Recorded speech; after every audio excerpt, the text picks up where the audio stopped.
முடியாத அளவுக்கு தெய்வ மகிமை ஏற்பட தெய்வ மகிமை இறங்கி வந்து சென்ற மக்களெல்லாம் ஆசிரியக்கப்பட எத்தனையோ கஷ்டங்கள் பாதனைகள் எதிரோடு வந்திருந்தால் காரியங்கள்லாம் நிவர்த்தியாக்கப்பட நம்ம ஒரு பெரிய கிருபை தரணும். அதுதான் நம்மளுக்கு கேட்கக்கூடிய காரியம். ஆலயம் கிட்டதில் பெரிய காரியங்களில் பெற்ற ஆலயத்தை தேவன் மாசமாக இருக்கார். அதான் பார்க்கணும். அப்படி இருதய கடவுள் பிரியமாக இருந்தால் தான் நம்முடைய இருதய ஆண்டவர் பிரியமாக உண்மையாக இருந்தால் தான் நம்ம பெற்ற ஆலயத்தை மாசமாக இருப்பார். மாசமாக இருப்பது என்பதனால கலைஞர் கிராமத்துக்கு பெரிய கிராமம் ஆசிரியமாக தருவார். திருவிழுக்காக கடவுளுக்கு நன்றி செலுத்தலாமா? ராஜா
சர்ச்சு ஆலயம் பிரதிஷ்டாக்கப்படுது. உங்களுக்கு எல்லாரும் தெரியுமில்ல?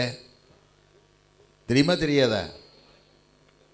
ஆலயம் தேவனுடைய மகிமைக்கென்று கட்டப்பட்டு பிரதிஷ்டாக்கப்படுறது மாத்திரமல்ல, இந்த ஆலயம் கட்டப்படுவதனால இந்த கிராமத்திற்கே கடவுள் ஒரு மகிமையை தரப்போகிறார். கிராமத்தில் உள்ள பிள்ளைகள் கஷ்டங்கள் மாறப்போகுது, கண்ணீர்கள் மாறப்போகுது. எத்தனையோ குடும்பங்கள் எத்தனையோ வேதனையோடு வாழக்கூடிய பிள்ளைகள் வாழ்க்கையில் ஆண்டவர் விடுதலை கொடுக்க போகிறார். வேதத்தில் வாசிக்கமில்லை, அவரை நோக்கி பார்த்த முகங்கள் பிரகாசம் அடைந்தன, வெட்கப்பட்டு போனதில்லை. எந்த மனுஷனையும் பார்க்காதீங்க, அந்த மனுஷனை ஆண்டவர் மாத்திரம் பாருங்கள். ஆண்டவரே சொல்லிட்டாரு, என்கிட்ட பாவம் ஒன்று யாரும் என்னை குற்றப்படுத்த முடியும்னு கேட்ட ஒரே அவதாரம் இயேசு மாத்திரம்தான். எந்த மனுஷனும் இல்லை. லேச கட்டியாக இருக்கலாம், கிளர்ச்சி கிளச்ச கட்டியாக இருக்கலாம், எத்தனை விதமான மனுஷனாக இருக்கலாம். ஆனால் மனுஷன்தான் துட்டுக்காக அரசியல் பண்ணி திருச்சபையை கெடுத்துக்கிட்டு வாழ்ந்துக்கிட்டு இருக்காங்க. அதில் ஆண்டவர் மாத்திரம்தான் உண்மையான தெய்வம். அவர் தான் வழிநடத்தக்கூடிய தெய்வம். அதுக்கு தான் இந்த உலகத்தில் வந்தார். வேதத்தில் வாஸ்தம் இல்லை. கிறிஸ்துவ செய்தி என்ன கொடுத்தாங்க? இம்மானுவேல், தேவன் உன்னோடு கூட இருக்கார். அதை மனதில் வைத்து எத்தனை பாடுகள் இருந்தாலும் கஷ்டங்கள் இருந்தாலும், ஆண்டவரே என் கரம் உங்களோடு கூட இருக்கட்டும் ராஜா, எங்களோடு கூட இருக்கட்டும். எத்தனை மிஷினரிமார்கள் ரத்தம் சிந்தி சம்பாதிச்சு திருச்சபைப்பா. இன்றைக்கி திருச்சபை தலைவர்கள்லாம் அலட்சியமாக வாழ்ந்துக்கிட்டு இருக்காங்க. ஒரு பொறுப்பு இல்லாத வாழ்க்கை வாழ்ந்துக்கிட்டு இருக்காங்க. ஒவ்வொருத்தருக்கும் கடவுள்கிட்ட கணக்கு கொடுக்கணும். யாராக இருந்தாலும் சரி, கணக்கு கேட்கக்கூடிய எஜமானோட வர போகிறார். அதில் யாரும் தப்ப முடியாது. யாராக இருந்தாலும் தப்ப முடியாது. அது மாடரேட்டாக இருக்கலாம், பிஷப்பாக இருக்கலாம், ஹவுஸ் சேர்மனாக இருக்கலாம், வைஸ் சேர்மனாக இருக்கலாம், இந்த மாதிரி லேசகட்டியாக இருக்கலாம். அவருடைய வார்த்தையை எவனும் தப்ப முடியாது. அதை மட்டும் மனசில் வச்சு வாழ்கிற வாழ்க்கை.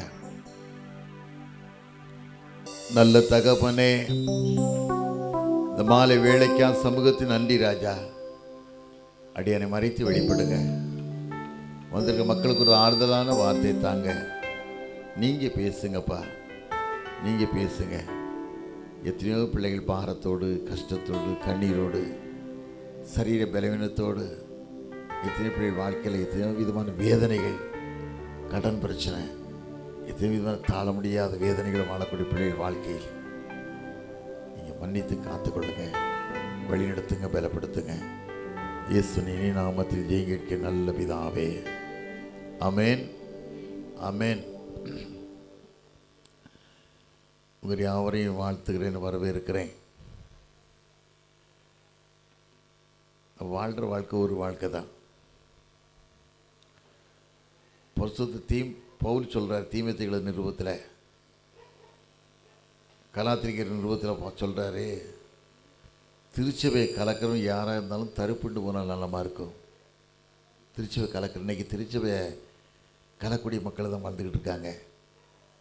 காரணம், நம்ம மக்கள் சரியாக ஆளாமல், திருச்சபை தலைவலி சரியாக நிதானமாக உண்மையாக வாழாமல், அதிகாரத்தை துஷ்பரம் பண்ணி, நான் ராஜா, நான் தான் கிங்கு, எனக்கு கூட வேறு யாரும் இல்லை அப்படின்னு சொல்லி அகங்கபாரமான வாழ்க்கையில் வாழ்ந்ததுனால இன்றைக்கி 24 திருமண்டலம் சீரழியுது, சினாடு சீரழியுது.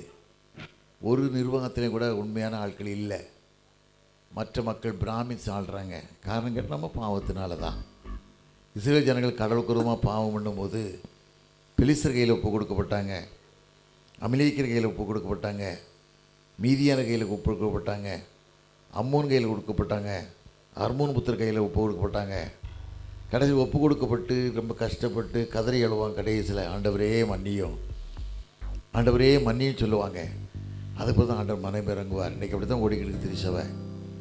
காரணம் கேட்டால், ஆண்டவர் ரத்தம் சிந்தி சம்பாதிச்ச திருச்சபை எந்த தலைவரும், எந்த மத தலைவரோ, ஒரு போதகரோ, என்ன மாதிரி ஒரு லேசகட்டியோ ரத்தம் சிந்தலை. ஆண்டவர் தான் ரத்தம் சிந்தினார்.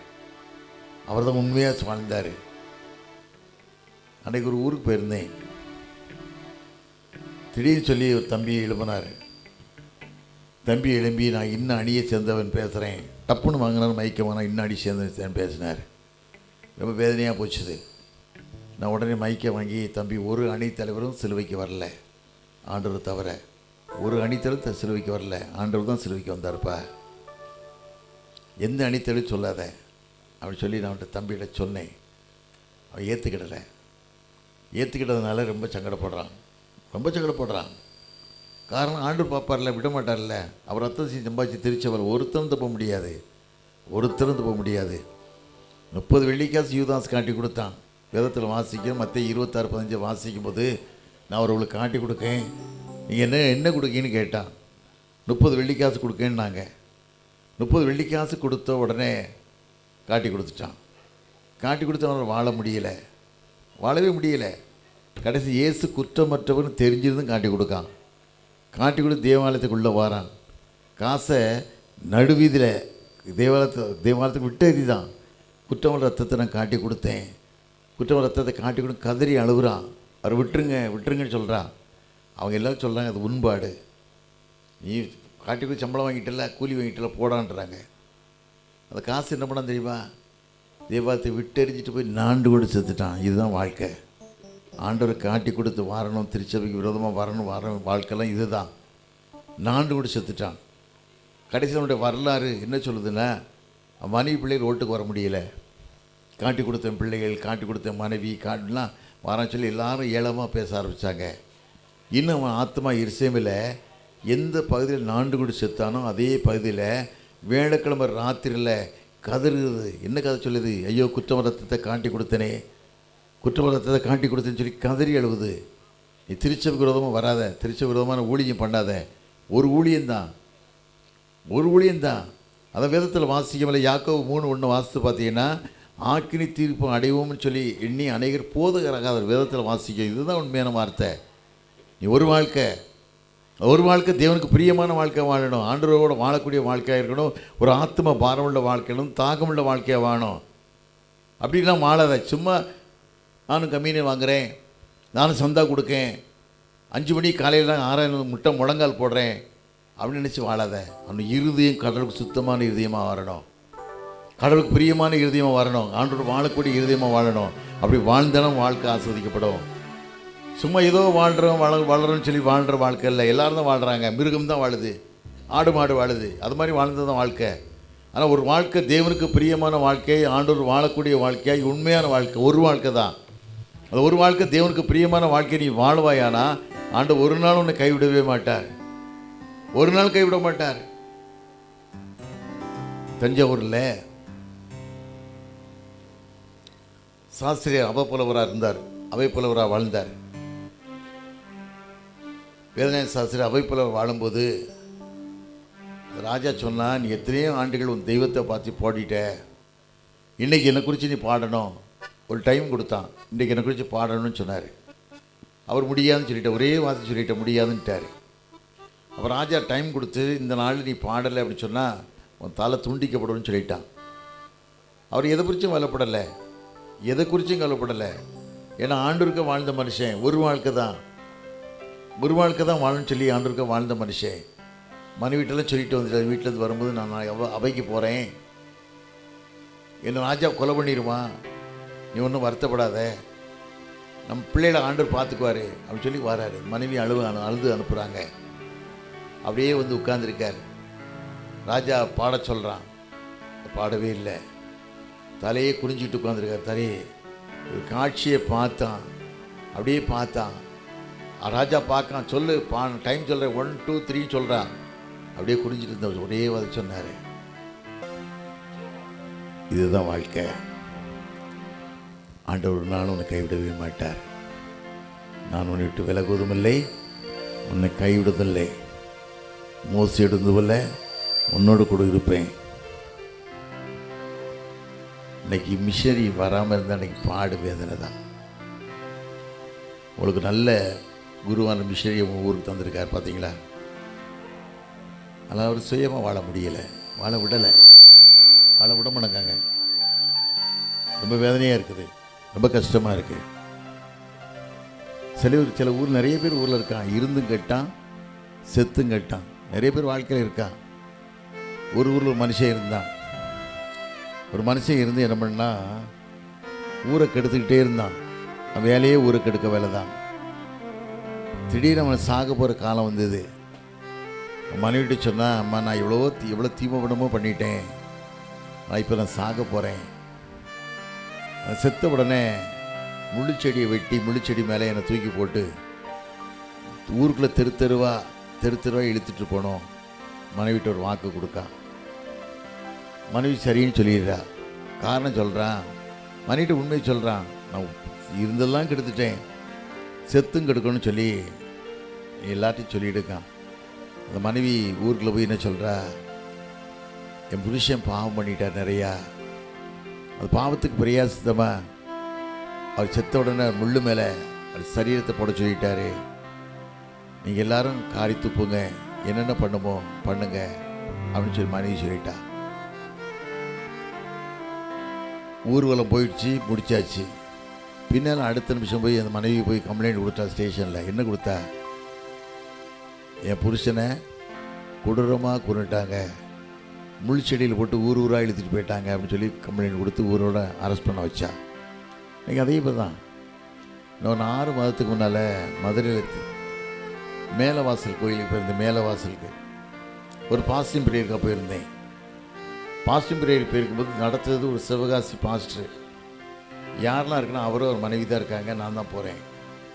ஐயா யாருமே இல்லையான்னு கேட்டேன். நீங்கள் வானத்தை பார்த்து பேசுங்கன்ட்டார். இந்த பக்கம் பார்த்தா சர்ச்சு கேட் அடைச்சிருக்கு. ஒரு 50 போலீஸ்காரங்க கோயிலுக்கு சர்ச்சுக்கு நிற்காங்க ஷூவோட. மக்கள் 200-300 மக்கள் வெளியே நிற்காங்க. எலெக்ஷன் தகராறு. வேதனையாக இருந்தது. ரொம்ப கஷ்டமாக இருந்தது. இன்றைக்கி அரசியல் எப்படி ஆகிட்டாங்க பார்த்தீங்களா? ஒருத்தரும் தப்ப முடியாது. ரொம்ப வேதனை. கோர்ட்டு, போலீஸ் ஸ்டேஷன் எது நம்ம பேர் கல்வெட்டில் பதிக்கணும் அவசியமே இல்லை. ஜீவ ஊசல் பேர் எழுதப்பட்டால் தான் வேணும். ஜீவ ஊசல் பேர் எழுத நல்ல போராட்டத்தை வேதத்தில் வாசிக்கம் இல்லை. 2 தீமோத்தேயு 4:7 வாசிக்கும் போது நல்ல போராட்டத்தை போராடின்னு ஓட்டத்தை முடித்தேன், விசுவாசத்தை காத்துக்கொண்டேன், எனக்கு நீதி இருக்கணும், ஜீவ ஊசல் எழுதிருக்குன்னு சொல்லி ஜீவ ஊசல் எழுதிருக்குல்ல, பேரில் அங்கே தான் எழுதப்படணும் ஒழிய கல்வெட்டு எழுதினாலேயோ மனுஷன் பரவத்து போக முடியாது. கல்வெட்டு அங்கே தான் இருக்கும். நான் செஞ்ச பாவம் என்னை உள்ள விடாது. நான் மன்னிப்பு பெற்று தேவன் ரத்தத்தால் கழுவப்பட்டால் ஒளிய ஒழுத்தா தான் நான் மாற்றப்பட முடியும். நான் ரொம்ப நாள் யோசித்து பார்ப்பேன். ரொம்ப யோசித்து பார்ப்பேன். எனக்கு இந்த வேலை கிடையாது. எனக்கு இன்னைக்கு 75 வயசு. நேற்று ஒரு ஃபங்க்ஷனுக்கு வந்திருந்தேன். என் மனைவி மட்டும் நீ சென்னைக்கு அனுப்பிட்டேன். என் பிள்ளையோட பரிதாபமும் நல்லா அழுதா, ரொம்ப அழுதா. ஒன்றா வரவே மாட்டீங்களான்னு சொல்லி அழுதா. அவளுக்கு 72 வயசு, எனக்கு 75 வயசு. இப்போ 10 மணிக்கு ஃப்ளைட்டு மதுரையில். பிள்ளையோட அனுப்பிட்டேன். சில பேர் நினைக்காங்க நான் ஏதோ சம்பாத்தியம் பண்ண வந்திருக்கேன். அன்றைக்கி ஒருத்தன் பேசியிருக்கான், ஒரு குருவார்கிட்ட ஒரு மனுஷன் பேசியிருக்கான், இந்த டிஎஸ் அண்ணாச்சிக்கு பிழைக்க தெரியாது, 3 வருஷம் 4 எஸ்ஐடி இருந்துப்பேன்னா எவ்வளோ சுருட்டணுமோ சுருட்டி என் பாக்கெட்டில் போட்டிருப்பேன், அந்த அளவுக்கு பிழைக்க தெரியல. அவனும் வைக்கப்பட நாய் காத்திருக்குமா, நாய் திங்காது அடுத்தையும் திங்க விட, அந்த மாதிரி வாழ்ந்துக்கிட்டு இருக்கான். அதனால் அவர் அழியிலேருந்து நான் விலகி சம்பாதிக்காத வழியை தேடி போகிறேன் இருக்கான், சம்பாதிக்காத வழியை தேடி போயிருக்கேன் இருக்கான். எவ்வளோ பரிதாபம் பார்த்தீங்களா? 2 ராஜாக்கள் 5ஆம் அதிகாரத்தை வாசித்து பார்த்தீங்கன்னா, நாகமான ஒரு மனுஷன் குஷ்ரோகி சீரியா நாட்டில் வாழ்ந்துக்கிட்டு இருக்கான். சீரியா நாட்டு படைகள் இஸ்ரேல் சிறைப்பிடிச்சு வர ஒரு சிறு பெண்ணை கொண்டு வராங்க. சிறு பெண்ணை கொண்டு அந்த நாகமான் வீட்டில் வேலைக்காரியாக பால் பார்த்துட்டு இருக்கா. அவளுக்கு ஒரு ஆத்ம தாகம், அவளுக்கு ஒரு பாரம். நாச்சியாரை கூப்பிட்டு சொல்கிற, அம்மா எஜமான் இஸ்ரேல் தேசத்துக்கு போவாரானா, அங்கே ஒரு தீர்க்கதரிசி இருக்காரு, அவர் மூலம் சுகமடைவான்னு சொல்கிறா. இந்த வார்த்தையை தன் புருஷன்கிட்ட சொல்கிறா. புருஷன் ராஜாட்ட சொல்கிறான். ராஜா சீரியா நாட்டு ராஜா உடனே இஸ்ரேல் ராஜாவுக்கு லெட்ரு கொடுத்து அனுப்புகிறான். லெட்ரு கொடுத்து அனுப்பும்போது 6000 சேக்கல் வெள்ளி, 6000 சேக்கல் தக்கல், 10,000 சேக்கல் வெள்ளி பற்று மாற்று வசத்து கொண்டு போகிறான். கொண்டு போயிட்டு அங்கே போய் இஸ்ரேல் ராஜா நிற்க அந்த லெட்ரு பார்த்த உடனே சொல்கிறான், சட்டையெல்லாம் கிழிச்சிக்கிறான்.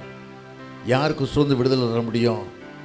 இந்த வார்த்தையை தீர்க்கதரிசி கேள்விப்படுறான். அவன் இங்கே அனுப்பு. ஒரே வார்த்தை சொன்னான், யோர்தான் 7 தரம் முழுகுன்னா முடியாதுன்னா. அவன் கையிலாக கொடுக்க மனுஷன் சொன்னான், ஐயா எவ்வளோ பெரிய காரியம் சொல்லியிருந்தா செஞ்சுருப்பல்ல, யோர்தான் 7 தரம் முழுக சொல்கிறான், முழுக வேண்டியதுன்னு சொன்னான். முழுகிட்டான், சோகம் அடைஞ்சாச்சு. அவன் கொடுத்த காசு 5 பைசா அந்த தீர்க்கதரிசி வாங்கலை. இன்றைக்கி நம்ம மக்கள் பாருங்கள் என்னெல்லாமோ பண்ணுறாங்க, அதை கட்டுறேன் இதை கட்டுறேன்னு சொல்லி. நிறைய ஊரில் ஆலயங்கள் கிடையாது, நிறைய பள்ளிக்கூடங்கள் விழுந்து போகிற நிலைமையில் இருக்குது, அதை பார்க்க ஆள் கிடையாது. பேர் பரிசாவுக்கு வாழணுங்கிறதுக்காக இருக்க காசை அழிச்சிட்டு நீ கொடு எப்படி கொடுப்பாங்க? இனி உண்மையான ஊழியத்தை செய்வானா ஆண்டவருக்கு பிரியம். உண்மையில்லாத ஊழியம் செய்வாயானா கடவுள்கிட்ட நீ கணக்கு கொடுக்கணும். கடவுள்கிட்ட யாராக இருந்தாலும் சரி, நானாக இருந்தாலும் சரி, யாராவது கணக்கு கொடுத்தான் தீரணும். அந்த கணக்குக்கு நம்ம பயப்படந்து வாழணும். சில பேர் நான் லேசைட்டு நான் கவலைப்படவே இல்லை, இதனால் என் பைசா தான் செலவு. யார் பைசா யார் டீ கூட நான் வாங்கி குடிக்கிறது இல்லை. என் கூட எத்தனை பேர் தான் அவ்வளோ பேருக்கு சாப்பாடு நான் தான் பண்ணுறேன், அவ்வளோ பேருக்கு ட்ராவல் எக்ஸ்பென்ஸ் தான் கொடுக்குறேன். கிறிஸ்தவ காசை எடுக்க தருத்துறோம். அந்த காசை வாங்கலை. கியாசி பார்க்கான், எஜமான் பைத்தியக்காரன், வாங்கலன்னு சொல்லணும்னு வண்டியில் ஓடும்போது ரதத்து பின்னாலே ஓடுறான். நாகமான் ரதத்தை நிறுத்தி கீழே குதித்து என்னப்பான்னு கேட்கும்போது பின்ன வீட்டுக்கு 2 தீர்க்கதரிசி வந்தாங்க. ஐயா 1 தாலந்து வெள்ளி வாங்கிட்டு வச்சுனாங்கன்னு சொன்னான். அவர் 2 தாலந்து கொடுக்கா, 2 தாலந்து வெள்ளி 2 மாற்று வசதி கொடுத்து வேலைக்கார கையில் கொடுத்து அனுப்புகிறான். வீட்டில் வச்சு இறக்கிட்டு தீர்க்கதரிசி போய் நிற்கான். தீர்க்கதரிசி கேட்கான், ஏயாசியே நீ எங்கேருந்து வர்றடான்னு கேட்கான். எங்கேயும் போய் சொல்கிறான். அப்போ தீர்க்கதரிசி சொல்கிறான், ஒலிவ தோப்புகளையும் திராட்சத்தை வாங்குவது காலமா, நாகமான் குஷ்ரோகம் உன்னையும் உன் சந்ததியும் தொடர்ந்து பிடிக்குங்க. குஷ்ரோகியாக மாறிட்டான் ஐயா. எலியாவுக்கு பிறகு எலிசாவுக்கு பிறகு கியாசி வர வேண்டிய கியாசியாக மாறிட்டான். இன்றைக்கி குஷ்ரோகியாக மாறிட்டான். இன்றைக்கி துட்டுக்கு ஆசைப்பட்டு வாங்கல் மக்கள் எத்தனை பேருக்கு கரஸ்பாண்ட் எடுத்தால் எத்தனை சீட்டு போடலாம், எவ்வளோ காசை சம்பாதிக்கலாம், மேலும் அப்பாயின்மெண்ட் எவ்வளோ போடலாம், சம்பளம் வருதோ வரலையோ நமக்கு பணம் வருதா? பல முறை சொல்லிட்டேன் போய், ஐயா இப்படி தான் ஆட்கள் பணம் வாங்குகிறாங்க, ப்ரொமோஷனுக்கு 3 லட்சம் 2 லட்சம் வாங்குறாங்க. அந்த அம்மா கண்ணீரோடு எழுதியிருக்காங்க. லெட்ரு பார்த்தீங்கன்னா பணம் ரூபா கேட்ட எழுதியிருக்க லெட்ரு பார்த்தீங்கன்னு சொன்னால் தூக்கி பின்னால் போட்டாங்க. கவனிக்கலாம், எவன் வாங்கினா எனக்கு என்ன, நான் வாழ்ந்தா போதும். இது வாழ்க்கை இல்லையா? வாழ்க்கை இல்லை. லேசிட்டியாக வாழ்ந்து நரகத்துக்கு போகிறத விட கடவுளுக்கு பிரியமான மனுஷனா பரலோகத்துக்கு வாழ்ந்தால் போதும். அதைத்தான் நான் வாழ்ந்துக்கிட்டு இருக்கேன். சில பேர் நினைக்காங்க ஒரு பேரும் கிடையாது, புகழும் கிடையாது. நீ வாழ்கிற வாழ்க்கை தேவனுக்கு பிரியமான வாழ்க்கை, உண்மையான வாழ்க்கை. வேதத்தில் வாசிக்கும்போது நீதிமொழிகள் 28:20 வாசிக்கும் போது உண்மையுள்ள மனுஷன் பரிபூர்ண ஆசீர்வாதத்தை பெறுவான், ஐஸ்வர்யம் தீவிக்கிறோம் ஆக்கிரகி தப்பான். நீ வாழ்கிற வாழ்க்கை தேவனுக்கு பிரியமான வாழ்க்கையை வாழ்றியா? உண்மையான வாழ்க்கை வாழ்றியா? அதுதான் ஆண்டவர் விரும்புகிறார். அப்படிப்பட்ட மக்களை ஆண்டவர் தேடிக்கொண்டிருக்கிறார். இந்த பாருங்க, ஒரு மனுஷனை காட்டுறேன். எஸ்ரா சர்க்குணம். எஸ்ரா சர்க்குணம் பண்ணவெளியில் பிறந்த மனுஷன். 100 ஸ்கூலை உருவாக்கியிருக்காரு. 10 பைபிள் காலேஜ் உருவாக்கியிருக்காரு. 5 செமினரி உருவாக்கியிருக்காரு. அவர் கையில் ஒரு சைக்கிள் கூட அவர் பேரில் கிடையாது. அவர் பேங்க் பேலன்ஸ் எவ்வளோ தெரியுமா? 1133 ரூபா 60 பைசா. இவரும் ஊழியக்காரன். இவரும் ஊழியக்காரர் தான். அவர் தாகம், தரிசனம், பாரம், அப்படிப்பட்ட தாரம் ஏன் உனக்கு வாழ்க்கையில் இல்லை? ஐயா வாழ்க, ஐயா வாழ்க போதுமா? ஒரு கீழே அமுத்திட்டு போயிடுவான், ஒருத்தர் அழுத்திட்டு போயிடுவான். அன்றைக்கி ஒரு முன்னால் சில கூட்டங்கள் தம்பிமார் உட்காந்துருக்காங்க. எதுக்கு? அவங்க ஆலயம் கட்டப்பட்டுக்கிட்டு இருக்குது. ஒரு பைசா கொடுத்துக்க மாட்டாங்களான்ட்டு. ஒரு தம்பி வந்திருக்காரு, வடை சுட்டு ஒரு கடையில் எத்தனை லட்சம் கொடுத்துருக்காரு. வாரம் இன்றைக்கி நம்ம ஆளுக்கு எப்படி வரான்? வெறும் எம்மிட்டியே திருநெல்வேலிக்கு வரான். போகும்போது பாக்கெட் நிறைய துட்டு வச்சுட்டு போகணும்னு நினைக்கான். சாயந்தரம் தண்ணி அடிக்கணும்னு நினைக்கான். சாபத்தை வாங்கிட்டு போயிடாத. சாபத்தை வாங்கிட்டு வாழ்கிற வாழ்க்கை தேவனுக்கு பிரியமான வாழ்க்கை, உண்மையான வாழ்க்கை வாழணும். பெண்மெல்லாம் வாழவே கூடாது. வாக்குளத்தில் ஒரு ஐயர்வாள் இருக்காங்க. இது வரைக்கும் நான் சொல்லலை. இப்போ இவளால் சொல்ல வேண்டிய சூழலை இருக்குது. அந்த ஐயர்வாள் ஒரு செக்ரட்டரி அடிச்சிட்டான். போலீஸ் கம்ப்ளைண்ட் ஆகிடுச்சு. கம்ப்ளைண்ட் ஆன உடனே இவர் செக்ரட்டரியாக இருக்க முடியாது, கவர்மெண்ட் கிடையாது. இவன் கேஸு வாபஸ் வாங்கினதுக்கு அவர்கிட்ட போய் மேலிடம் பேசுது, நீ கேஸை வாபஸ் வாங்கு. இவர் வாங்க முடியாதுட்டார். அடிபட்டதுன்னா, நெஞ்சில் மிதிப்பட்டதுன்னா அந்த குருவானவர் சொல்கிறாரு, நீ அடிபட்டு சாகு, ஆனால் நீ வாபஸ் வாங்கலை. உடனே சார்ஜ் உருவிட்டாங்க. சார்ஜ் உருவி எங்கேயோ கொண்டு கொடுத்துட்டாங்க. அவர் மனைவி கேட்க, ஐயா என்னங்க ஐயா பாவம், எங்கள் ஐயா பாவம் பண்ணார், சார்ஜை கொடுங்கன்னு கேட்காரு. கொடுத்த உடனே அவர் சொல்கிறாரு, உன் புருஷனை அந்த கேஸை வாபஸ் வாங்க சொல்லு, சார்ஜ் கொடுக்க. வாபஸ் வாங்கின உடனே சார்ஜை கொடுத்துட்றாங்க. இப்படி ஒரு கேவலமான அட்மினிஸ்ட்ரேஷன் தேவையா? ஒழுங்கீனமான வாழ்க்கை தேவையா? ஆண்டவர் ஏந்திருப்பார்ல, ஒருத்தரும் தப்ப முடியாது. தலைமை பொறுப்பில் இருக்க நீ எப்படிப்பட்ட வாழ்க்கை வாழணும்? மற்றவர்களுடைய கண்ணீரை துடைக்கணும். இயேசப்பா எத்தனை மக்களுடைய கண்ணீரை துடைத்தார். திரளான ஜனங்களை கண்டு மனது உருகினார்ல, ஜனங்கள் பரிதபிக்கிறேன்னார்ல. வாழ்கிற வாழ்க்கை இந்த ஆண்டவர் பார்க்கணும். ஐயா யாராக இருந்தாலும் சரி, திருச்சபையில் யாராக இருந்தால் அந்த கட்சி இந்த கட்சி ஒரு கட்சியும் கிடையாது. இயேசு ரத்தத்தால் கழுவப்பட்டதான் கட்சி. அருமையான ஊழியக்காரிய தேவ மனுஷன், ஒரே மகன் சாக கொடுத்துட்டு அப்படி இறுதி எவ்வளோ வேதனைப்பட்டிருக்கும். 8 மாதத்தில் மாற்றுறீங்க. 8 மாதத்தில் தான் சித்தி மகனை கொண்டு வரணுங்கிறதுக்காக. இன்றைக்கி அவர் பயப்படுறாரு. நசுக்கிடுவாங்களோ, அமுக்கிடுவாங்களோ. எதுக்கு பயப்படணும்? ஒன்றுக்கு நீ கர்த்தவன் கூட இருக்கார். கர்த்தவன் வலது கத்தில் இருக்கார். அவர் ஒன்று உள்ளங்கையில் வரைஞ்சிருக்கிறாரு. எதை குறித்து 3 வருஷம் தேசத்தில் மழை இல்லை, பயங்கரமான பஞ்சம், ஆடு மாட்டுக்கு தண்ணி கிடையாது. ஆகாப் ராஜா கடைசி காலத்தில் உபதியான்னு சொல்லி ஒரு ஆலயத்தில் அந்த தேசத்தில் வாழக்கூடிய அரம தலைவரை கூட்டிகிட்டு புல்லுல்லா தேடி அலைகிற மாட்டுக்கு தீர்க்கதரிசி எலியாவை அங்கே அனுப்புகிறாரு. ஒரு மக்களுக்கும் சாப்பாடு கிடையாது. ஆனால் அப்படி தீர்க்கதரிசி எலியாவுக்கு ஆண்டவர் என்ன செஞ்சா தெரியுமா? யோதான் கடத்தை கேரி தாட்டண்டை போடான்னார். 3 வருஷம் வாழ்ந்திருக்கான். ஆட்டு தண்ணீரை குடிச்சிருக்கான். காலையிலையும் மாலையும் காகங்கள் உணர்ந்து ரொட்டி இறைச்சி தண்ணி கொடுத்து சாப்பிட்டான். ஆற்று தண்ணி வற்றி போச்சு. ஆனால் எலியா கவலைப்படலை, ஆண்டவர் கவலைப்பட்டார். காலப்பாட்டு சீதன் கொடுத்து சாரிபத்து ஊருக்கு போயானார். அங்கே ஒரு 7 விதை கட்டளையிட்டிருக்கேன்னார். 7 விதவை, புருஷன் கிடையாது, ஒரே பையன். அவளும் கொஞ்சம் போல் மாவு இருக்குது. அந்த மாவு எடுத்து சுட்டு சாப்பிட்டுட்டு செத்துடணுங்கிறதுக்காக 2 விறகு புரைக்க வராரா. 1 ராஜாக்கள் 18ஆம் அதிகாரத்தை வாசித்து பார்க்க கிளியராக இருக்கும். வரும்போது தீர்க்கதரிசி கரதட்டி கூப்பிடுறாரு, கிட்ட வரா, ஒரு தண்ணி கொண்டு வாங்காரு. தண்டி குறுக்கும்போது ஒரு அடை, சின்ன அடை கொண்டு வாங்காரு. அவன் சொல்கிறா, ஐயா கொஞ்சம் மாவு இருக்குது, கொஞ்சம் எண்ணெய் இருக்குது, அதான் தோசை சுட்டு கொடுத்து சாப்பிட்டு சாக போகிறேன் அவனு சொல்ல, இல்லை வருத்தப்படாத, தேசத்தில் கர்த்தர் மழையை கட்டிட்டு நாள் வரைக்கும் மாவு குறையாது, எண்ணெய் குறையாது வாக்கு கொடுக்க. அதே மாதிரி நடந்தது. ஆண்டவரை நம்பின பிள்ளைகள் ஒரு நாள் வெட்கப்பட்டு போனதில்லை. வெட்கப்பட்டு எந்த நீ ஊழியத்துக்கு ஆண்டவருக்கு அழைக்கப்பட்டாச்சு. காசு சம்பாதிக்கணும் வரல, காசு சாபம், துட்டு சாபம், அடுத்த துட்ட சாபம். இவங்க தம்பி எஸ்டிஎஸ் காலேஜுக்கு செக்ரட்டரியாக இருந்தார்.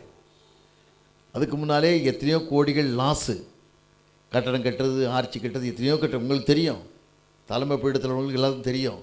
அவர் உருவாக்கி தான் பாக்கெட்டில் உள்ள காசை போட்டு தான் சாப்பிட்டு அங்கே நிறைய பிள்ளைகள், மிஷினரி பிள்ளைகள் படிக்க வச்சு 12 கோடி சேர்த்து வச்சார். அந்த பணத்தை காலிவினுக்கு வழி இல்லை. அதுக்கு நீ அவருக்கு சஸ்பெண்ட் ஆர்டர் கொடுக்குற. ஆனால் ஆர்டர் விடுவார? இன்றைக்கி எவ்வளோ வேதனை அனுபவிச்சுட்டு இன்றைக்கி ஒரு தேவனை அறியாத மனுஷன் அரசாங்கமே போட்டிருக்க மனுஷன் கரஸ்பாண்டை போட்டு 1 லட்சம் ரூபா சம்பளம், வாரத்துக்கு ஒருக்க வரணும், ட்ராவல் எக்ஸ்பென்ஸ் யார் கொடுக்குறது, காலேஜ் பணம் கொடுக்கணும். யாருக்கு லாஸு? மிஷினை நினச்சி பாருங்கள் ஐயா, நினச்சி பாருங்கள். இந்த மிஷினை வரலன்னா ஒரு அடி நிலம் ஒன்றை கிடையாது, ஒரு அடி நிலம் கிடையாது. எவ்வளோ கஷ்டப்பட்டு வீட்டை இழந்து, மனைவியை இழந்து. நான் கடந்த மாதம் தரங்கம்பாடி போயிருந்தேன். சீக்கல்பால் மிஷினரி, இங்கிலாந்து தேசத்தை சேர்ந்தவர். அங்கேருந்து வர்றாரு. அங்கேருந்து வந்து 228 நாள் ட்ராவல் பண்ணியிருக்கார் போட்டில். ஆகாய மார்க்கம் கிடையாது. 68 பேர் வந்திருக்காங்க, 35 பேர் செத்துட்டாங்க, 35 பேர் தூக்கி கடலில் போட்டாங்க. வர்றார். வந்தால் ராஜா உள்ள விடலை. அந்த மணலில் வெறுங்காலில் நின்று கஷ்டப்பட்டு ரத்த கண்ணீர் வடித்து வாழ்ந்திருக்காரு. ராஜா அது மிஞ்சி ஜெயிலு தூக்கி போட்டான், அதையும் தாங்கியிருக்காரு. விடுதலை கொடுத்த யாரும் ஒரு வீடு கொடுக்கல, இடம் கொடுக்கல. பெண்கள்லாம் கஷ்டப்படுறாங்க. மீண்டும் தான் நாட்டுக்கு போகிறார். 228 நாள் போகிறாரு. ட்ராவல் பண்ணி வந்து தான் சொந்த வீடு, சொந்த இடத்தெல்லாம் விற்றுட்டு வந்து பள்ளிக்கூடம் கட்டியிருக்காரு, ஹோம் கட்டியிருக்காரு. சத்துணவு கூடம் இன்றைக்கி எந்த தலைவர் கொண்டு வரல, அவங்க தான் கொண்டு வந்தாங்க சத்துணவு கூடம். ஒரு அச்சுக்கூடம் அமைச்சு கும்பகோணத்தில் ஒரு பிராமணாவை பிடிச்சி தமிழை கற்று, இலக்கணம் கற்று, ஒரு அச்சுக்கூடம் நிர்வாக்கி, பைபிளை நிர்வாக்கி. அவர் இல்லைன்னா இன்றைக்கி பைபிள் இல்லை, வேதம் இல்லை. அதை நினச்சி பாருங்கள் ஐயா, நினச்சி பாருங்கள். சும்மா தாய் வாழணும், தன் பேர் புகழுக்கு வாழணும்னு சொல்லி வாழ்ந்து பண்ணுறதெல்லாம் தப்பு பண்ணிவிட்டு கர்த்தருடைய ஆசை எங்கேருந்து கண்ணூர் ஆசிரிக்க முடியும்? உன் இருதயம் சீராக இருக்கா? உன் இருதயம் உண்மையாக இருக்கா? வாழ்கிற வாழ்க்கை தேவனுக்கு பிரியமான வாழ்க்கை. மக்களை தூண்டி விட்டு, ஊர் தூண்டி விட்டால் கூத்தாடி கொண்டாட மாதிரி மக்களையும் பிரித்து விட்டு, அந்த அணி இந்த அணி, ஒரு அணி பரலத்துக்கு போக முடியாது. நீ ஆண்டு ரத்தத்தை கழுவப்படணும், தேவனுக்கு பிரியமான வாழ்க்கை வாழணும். தேவனோட வாழக்கூடிய வாழ்க்கை வாழ்ந்தால்தான் நீ பிரியமாக வாழ முடியும். எத்தனையோ குடும்பங்கள் படுற வேதனையை பார்க்கும். எங்கள் தம்பிக்கெல்லாம் ரொம்ப வேதனை. இவ்வளோ பாடுபட்டு, இவ்வளோ கஷ்டப்பட்டு இந்த கல்லூரி உருவாக்கணுச்சு வாழ்ந்தமே, நமக்கு கிடைச்ச பனிஷ்மெண்ட் இதா? ஒரு பைசா ஆசைப்படலை, ஒரு பைசா யாரு காசையும் எடுக்கலை, தான் பாயிலிருந்து தான் கொடுத்தோம். ரத்தன் டாட்டா இறந்துட்டார். ரத்தன் டாட்டா வந்து உலகத்திலே பெரிய பணக்காரன். அவருடைய பிறந்த நாளைக்கு அவர் கூட ஒரே அசிஸ்டன்ட் பையன், சின்ன பையன், நாய்க்குட்டி தான். இவ்வளோ பெரிய கேக்கு தான் வெட்டு வரான். பாம்பேயில் சிங்கிள் ரூமில் வாழ்ந்துருக்கார். உலக பிரசித்தி பெற்ற பணக்காரன். அந்த அவர் கேக்கை வெட்டி அவரும் சாப்பிட்டு மற்றவர்களுக்கு கொடுத்துருக்காரு. கவிஞர் வாலியுடைய பேட்டியை நான் படித்தேன். ஒரு நாள் பாம்பே போயிருக்காரு. ரயில்வே ஸ்டேஷனுக்கு போகிறதுக்காக மழை, ஏகப்பட்ட மழை, போக முடியலை. ஒரு டாக்ஸி ஆட்டோ நிற்கலை. ஒரு கார் நின்றுருக்கு. இவருக்கு அந்த கார் நின்று காரை ஏறி ஸ்டேஷனுக்கு போகணுன்னு சொல்லி ஹிந்தியில் இங்கிலீஷில் பேசிக்க கொண்டு விட்டாங்க. கொண்டு விடனே இவருக்கு ரொம்ப தேங்க்ஸு. ஐயா நீங்கள் யார், எனக்கு வந்து இவ்வளோ உதவி செஞ்சீங்க அப்படி சொல்லி கொடுத்த உடனே ஒரு சின்ன விசிட்டிங் கார்டு கொடுத்து போயிட்டாரான். அந்த மனுஷன் நான் தான் சொல்லி அவரை தான் டாட்டா வாழ்ந்து அப்படி வாழலையா. அவருக்கு அவர் சரீரத்தை கூட அவர் எரிக்கிறதுக்கு ஒப்பு கொடுக்கலை. ஆகாயத்து பறவைகள் சாப்பிடணும், தான் சரீரத்தை மற்ற வேஸ்டாக கூட நினச்சார். இதுதான் வாழ்க்கை. ஆண்டவர் அறியாத மனுஷங்க இப்படி தியாகமான உணவு இருந்தால் நீ ஆண்டவர் மனுஷன் கடவுளோடு வாழக்கூடிய மனுஷன். உன் இருதயம் எப்படிப்பட்ட இருதயமாக இருக்கணும்? உன் இருதயம் எப்படிப்பட்ட இருதயமாக இருக்கணும்? தேவனுக்கு தியாகமான வாழ்க்கை வாழணும். தம் சொந்த சரீரத்தை ஒப்பு கொடுத்தாரு, சிலுவை மட்டும் சொந்த சரீரத்தை ஒப்பு கொடுத்தாரு. அந்த ஆண்டவர் நினச்சி பார்க்கணும், வாழ்க்கையை நினச்சி பார்க்கணும். ஏதோ அரசியல் வாழ்க்கையாக வாழப்படாது. இன்றைக்கி நிறைய பேர் ஏமாத்துறான். வாழ்க்கை இல்லை அது. யாராக இருந்தாலும் கணக்கு கொடுத்து தான் தீரணும் கடவுள்கிட்ட. 30 வெள்ளிக்காசு காட்டி கொடுத்தான் யூதாசு. ஆண்டவர் வரும்போது அவன் சாட்சி கணக்கு சொல்லணும். ஐயா பிலாத்து பாருங்கள், அப்போ மத்தேயு 27:19 வாசிக்கும்போது பிலாத்து மணி சொல்கிற, அந்த நீதிமானுக்கு ஒன்றும் செய்யாத ஐயா, அவரை ரொம்ப நான் பாடுபட்டேன், ரொம்ப கஷ்டப்பட்டேன், விடுதலை பண்ணி சொல்கிறேன். ஆனால் தன் பகட்டு வாழ்க்கைக்காக, தன் ஏமாற்று வாழ்க்கைக்காக தண்ணீர் அழி கைகளை குற்றவர் ரத்தத்துக்கு பங்கேல் காட்டி கொடுத்தான். அந்த நிமிஷமே பிலாத்து மணி ஓடி போயிட்டான். வேண்டாம், நீ எனக்கு வேண்டவே வேண்டாம், சிலுவைக்கு ஓடிட்டா. அது மாத்திரம் ஒரே மாதத்தில் நாடு கடத்தப்பட்டான் பிலாத்து. வரலாறு தான் சொல்லுது, நாடு கடத்தப்பட்டு கொலை செய்யப்பட்டான். இதுதான் வாழ்க்கை. காரணம் சிலுவை சிலுவை பாருங்க ஐயா. தயவுசெய்து அரசியல் பண்ணாது, யாருமே அரசியல் பண்ணாது. ஆண்டவன் தியானிங்க. அரசியல் டிசி ஆகிட்டு ஒரு பிரயோஜனம் கிடையாது. நீ கொஞ்சம் கொஞ்சம் பரவத்து போகிறதும் ஆண்டவர் கட் பண்ணிடுவார், கிழிச்சு போட்ட வேண்டியது அவ்வளோதான். நான் போன வாரத்துக்கு முந்தின வாரம் நினைக்கேன் சிவசரிகள் போயிருந்தேன். ஒரு டிசி நடமே அங்கே சொன்னாங்க, பையன் செத்துட்டான், மக வாழ்க்கை சீரில்லை, இவருக்கு மனநிலை சரியில்லை. காரணம் டிசி ஆகி கள்ளத்தனமாக அப்பாயின்மெண்ட் வாங்கி. இதுதான் நடக்கும். கடலுக்கு பிரியமில்லாத வேலை செய்யாத. எங்கள் தம்பி கூட போன வரையும் என்கிட்ட சொன்னார், போதும் உதறி போட்டுருங்க, தூரம் வாங்க. நமக்கு என்ன லாபம்? ஒரு லாபம் கிடையாது. எல்லாரும் நம்மளை எதிர்பார்ப்பாங்க, முடிச்சோடனே போடான்ருவாங்க. நான் நினச்சி எங்கள் தம்பிகிட்ட சொன்னேன், இந்து தேசம் முதல் எத்தியோவ தேசம் வரைக்கும் 127 நாடுகள் ஆண்டாங்க சிவராஜா காலத்தில். ஒரு துஷ்ட ஆமான் வந்தான், கேடு பண்ணான், ரொம்ப கேடு பண்ணி இஸ்ரேல் ஜனங்களை அழிக்கணும்னு நினச்சான். பெரிய மனுஷன் புரகதாய் ஒரு கீர்த்தரிசி இருந்தான், ரட்டு உடுத்தி சாம்பலில் புரண்டு அழுதான். எஸ்தர் ட்ரெஸ் எல்லாம் கொடுத்து விட்டா கட்டலை. ஒரு வார்த்தை சொன்னான் தெரியுமா? எஸ்தர் 3:17 வாசிக்கும் போது, நீ இந்த தேசத்தில் மௌனமாக இருப்பாயானால் இஸ்ரவேல் ரட்சிப்பு வேறு வழியாக வரும். அன்னைக்கு தலையில் அவனை கட்டி தூக்கிட்டாங்க. இதுதான் வாழ்க்கை. திருச்சபைக்கு விரோதமாக வந்து வாழ்ந்த கதை தான், இதுதான் கதி. நம்ம குடிக்கக்கூடிய காரியம், மிஷனரிகள் வாழ்ந்த வாழ்க்கையை பார்க்கணும். எந்த லாபத்துக்கும் போகக்கூடாது. மோசே 40 நாள் புசியாமலும் குடியாமலும் இருந்தான்.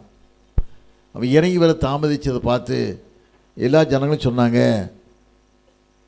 யோசுவாட்ட சொல்லி, ஐயா ஆரன்ட்டு சொல்லி, அவர் என்ன நடந்தது தெரியல, நம்ம முன்னோடு தெய்வத்தை உருவாங்க சொல்லி கண்ணுக்குட்டியில் தெய்வத்தை உருவாங்கினாங்க. ஆண்டவர் பார்த்து அழிக்க போத்தார். ஆனால் மோசி தரப்புறன்னா இல்லை, ஒரு வார்த்தை சொன்னால, ஏத்தனை 32 சொல்லும்போது, நீரோட பேரை எடுக்க வேண்டாம்ப்பா, ஜீவஸ் பேரை எடுக்க வேண்டாம், நீ எடுக்கதா இருந்தால் என் பேரை கிறுக்கி போடுன்னு சொல்லி அழுதான் இல்லை. அதான் ஊழியக்காரன் அழகு. நான் வாழ்கிற வாழ்க்கை யாராக இருந்தாலும் கணக்கிட்ட கொடுக்கணும், கணக்கு கொடுத்து தான் தீரணும். சொல்லுவாங்க பெரியவங்க, சொல்லுவாங்க உப்பு தண்ணியவன் தண்ணி குடிக்கணும்னு சொல்லுவாங்கல்ல. ஆனால் எனக்கு ஒரு நம்பிக்கை உண்டு. நீதிமொழிகள் 23:18 வாசித்து பார்த்தீங்கன்னா நிச்சயமாக முடிவு உண்டு, ஒரு நம்பிக்கை வீண் போகாது. அந்த நம்பிக்கை எனக்கு உண்டு. கர்த்தர் விடுதலை தருவார். விடுதலை தருவது மாத்திரமல்ல, தேசத்துக்கு ஒரு விடுதலை தருவது மாத்திரமல்ல, இன்றைக்கி ஆண்டவர் தத்த சிதி திருச்சபை ஹிட்லர் அழிக்கணும்னு நினச்சான். ஹிட்லர்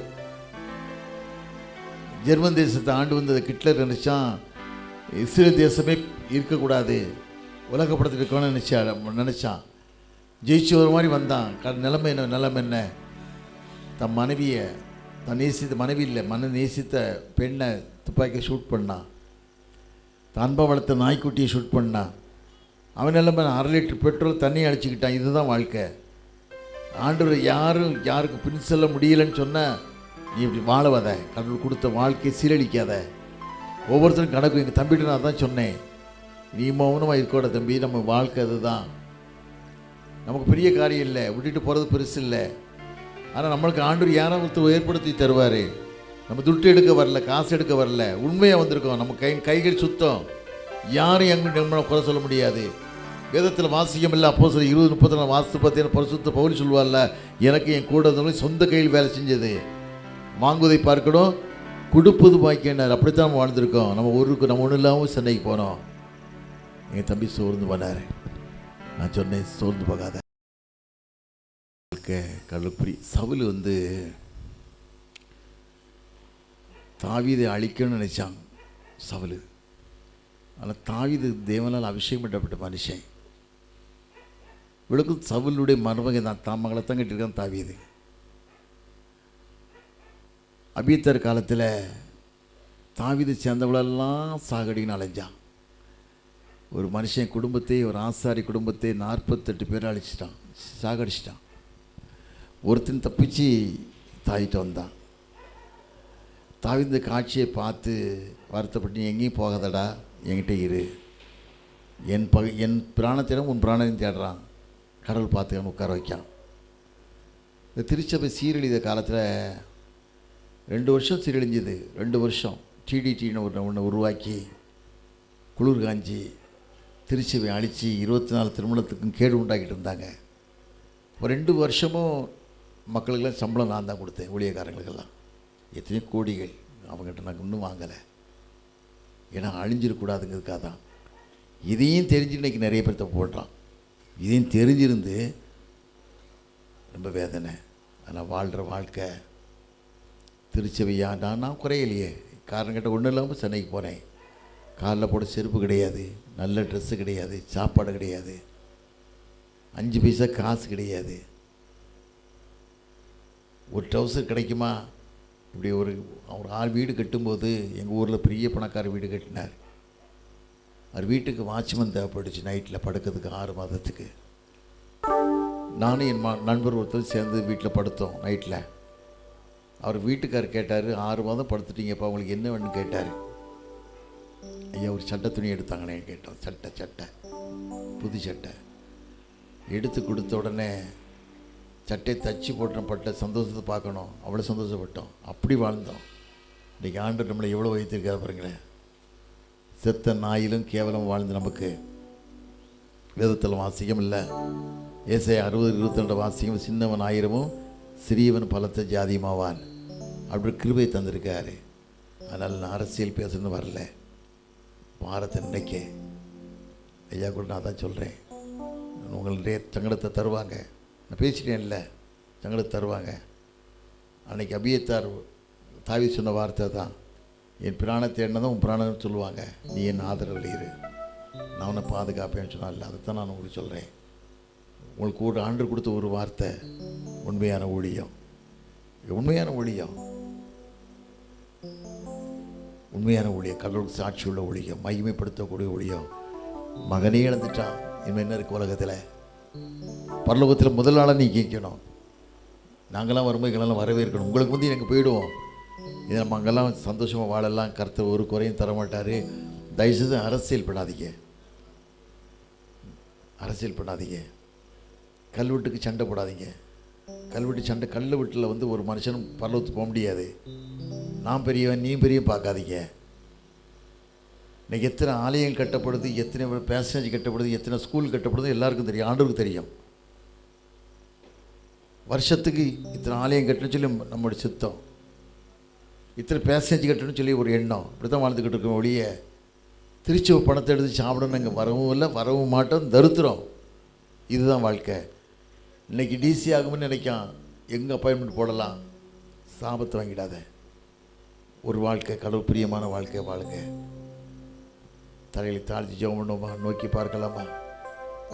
ஆண்டவர் கரைங்களோடு கொடுக்கிற ஐயா, நாளைக்கு நடக்க ஒரு பிரதேசத்தில் உம்முடைய கரம் தொடட்ட ஐயா. மனுஷன் கரம் இல்லை, நீங்கள் தொடுங்க, நீங்கள் தொடுங்க, நீங்கள் தொட்டு இந்த ஆலயத்தை பிரதிஷ்டை பண்ணுங்க. எத்தனை மக்கள் வந்தாலும் அந்த இடத்துக்கு வரும்போது அவர் நோக்கி பார்க்கும்போது முகங்கள் பிரகாசம் அடைந்தது போல அவங்க முகங்கள் பிரகாசம் அடைந்த ஆண்டவரே, கரம் கூட இருக்கட்டும் அப்பா, கரம் கூட இருக்கட்டும் கேட்கலாமா? எல்லோரும் ஒரு நிமிஷமாக உங்கள் கரங்களை ஆலயத்து நேரம் நீட்டுக்கு பார்ப்போம். நாளைக்கு பிரதிஷ்டை நடக்கும் போது இல்லை, தேவ மகிமை இறங்கணும். மகிமை இறங்குவது மாத்திரமல்ல, பொல்லாத அரசியல் சாக்கடையில் இருக்கக்கூடாது. அரசியல் சாக்கடை இருக்கக்கூடாது. உண்மையாகவே தேவ மகிமை இறங்கணும். சாலமோன் கட்டின ஆலயத்தில் ஆசாரிகளே பிரவேசிக்க முடியல. 1,20,000 ஆடுகளை பலியிட்டான், 22,000 ஆடுகளை பலியிட்டான். தேவ மகிமை இறங்கினது. அப்படிப்பட்ட மகிமை இறங்கும்படி எனக்கு கிருபை ஆண்டு தரணும். இஸ்ரவேலுக்கு வாக்குப்படி இன்பக்காரால் அழிக்கவில்லையோ, இஸ்ரவேலுக்கு வாக்குப்படி இன்பக்காரால் அழிக்கவில்லையோ, இப்போது இவர்களை நிர்மூலம் செய்வதென்று பின்னும் இறக்கவில்லையோ,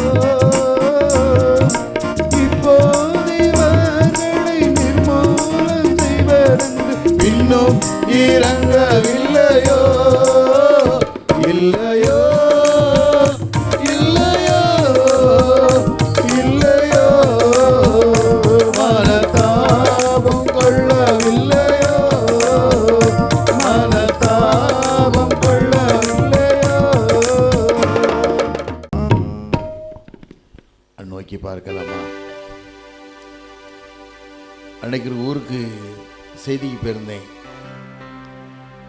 கூட்டம் இருந்த ஒரு தம்பி ஃபோட்டோ எடுத்து கிளியராக, ஐயா அந்த குருவானவர் சரியில்லையா, மாற்றிருங்க. பிரசங்க மேடையில் விட்டு அவர் பேச விட்டுருக்காரு. சில எனக்கு ஆக்சுவலாக பேர் கஞ்சா வியாபாரி இப்படி சொல்கிறது, பொடி வியாபாரி, இப்படி தான் வாழ்கிறாங்க பாருங்க. அவர் உடனே அங்கே மேலெடுத்து அவருக்கு போர் எப்படிங்க அவர் விடலாம் உள்ள. அவர் கேட்டிருக்காரு, ஐயா இதெல்லாம் அவர் ஐயா செஞ்சு கொடுத்துருக்காரு. அவருக்கு அடுத்த கேள்வி, பிச்சை எடுக்க வேண்டியது தான் போகணுமா, வேறு ஆள் கிடைக்கலையா? இவ்வளோ வேதனையான காரியங்கள் திருச்சபையில் இவ்வளோ நடக்கிறதுமான காரியங்கள். அதனால் எத்தனை பேருக்கு எடுத்தானோ எடுத்துட்டோம், அதை பற்றி ஒன்றும் இல்லை. நம்ம ஒன்றும் கவலைப்படலை. யார் தொட்டும் எடுக்கலை, யார் தொட்டுக்கும் ஆசைப்பட்டு வரல. குடும்பத்தை விட்டுட்டு, தொழிலை விட்டுட்டு, நம்ம சம்பாதிக்கத்தை விட்டுட்டு, பிள்ளைகளெல்லாம் அனாதையாக இப்போ ஏர்போர்ட்டில் உட்காந்துருப்பாங்க, விட்டுட்டு கடவுள் ஊழியத்தை நிறைவேற்ற ஆண்டவர் நம்ம கணவன் வரல. ஆனால் கணவன் வரல. மோசே மேலே குறை சொன்னாங்க, கூட பிறந்த அண்ணனும் தங்கச்சியும். ஆண்டவர் என்ன பேசினார்? என்ன 12:7 வாசிக்கும் போது, என் தாசனாய் மோசையோ அப்படிப்பட்டவன் அல்ல, என் வீட்டில் எங்கும் உண்மை உள்ளவன். அந்த சாட்சி நமக்கு இருந்தால் போதும்.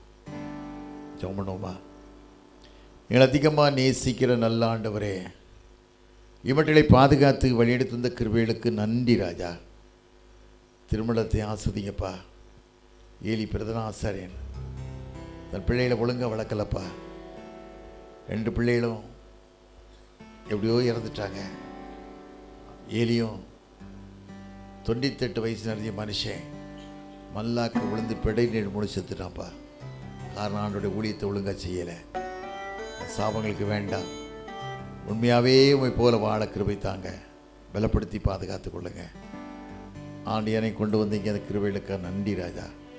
ஒவ்வொரு பிள்ளைகளையும் விசேஷித்த கருங்கொண்டு காத்துக்கொள்ளுங்க. குருவானவரை பலப்படுத்துங்க. பயப்படாதே மகனே, நான் உன்னோடு கூட இருப்பேன். தையாதே, நான் தேவன், நீதியின் வலகத்தினை தாங்குவேன்னு சொன்ன வார்த்தைப்படி தாங்கி காத்துக்கொள்ளுங்க. இயேசுவின் இனி நாமத்தில் ஜெயிக்கிறோம் நல்ல பிதாவே. ஆமென்.